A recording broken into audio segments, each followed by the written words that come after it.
In this lecture, we will deal with the size of s-block metallic atoms and ions. Basically, in this lecture, we will learn a trick by which we can create a convenient diagram by which we can interpret the diagram and write the exact order of the relative sizes of the s-block metallic atoms and ions. So let's start. First of all, our aim should be to learn how to create this diagram so that we can observe this diagram and interpret it and write the sizes. So this diagram would obviously consist of alkali metals, which would include these elements, and alkaline earth metals, which would include these elements. We have to place these elements as shown in the diagram and mark a curve as separate curve like this with arrow. Then we have to mark a straight arrow from sodium to calcium. Then we have to make a n separate curve like this, starting with calcium and ending at cesium. We have to mark arrow here too. So after this diagram has been created, we simply need to see this diagram and write the order. We will start with beryllium and follow the order. So beryllium would be the smallest.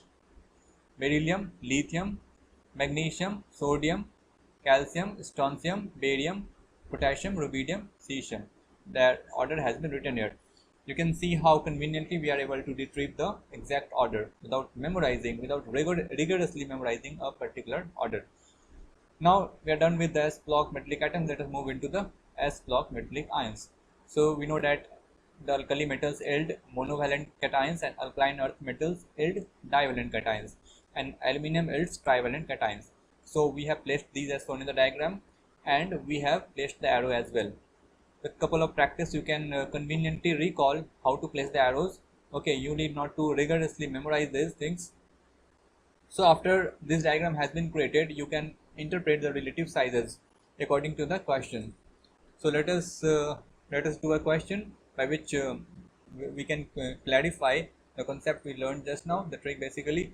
So we have K plus, Li plus, B plus, B2 plus, Mg2 plus and Al3 plus. We have to arrange this in the correct order of size. So let us mark the elements of our interest. We have lithium plus, we have K plus, we have B2 plus, we have Mg2 plus, we have Al3 plus. Now we know that the size increases down the group. So making the arrow, we can conveniently see that if we draw a line here, then below this line we have only one element, that is K plus. So the size of K plus should be maximum without doubt. Now we have the competition among the remaining four elements. We should see that B2 plus and in B2 plus and Al3 plus, the arrow is towards Al3 plus. That means Al3 plus has a greater size compared to B2 plus. We know that size increases from left to right. So Li plus will have a greater size compared to Be2 plus.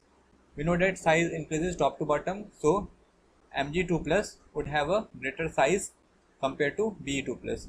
We see that in all the three cases Be2 plus is the smallest.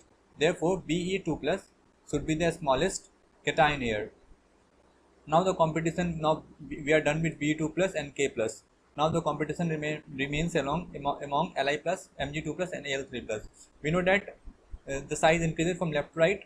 So Mg2 plus will have a greater size compared to Al3 plus, and we know that we have, by observing this arrow, we can write that Li plus, the size of Li plus will be greater than that of Mg2 plus.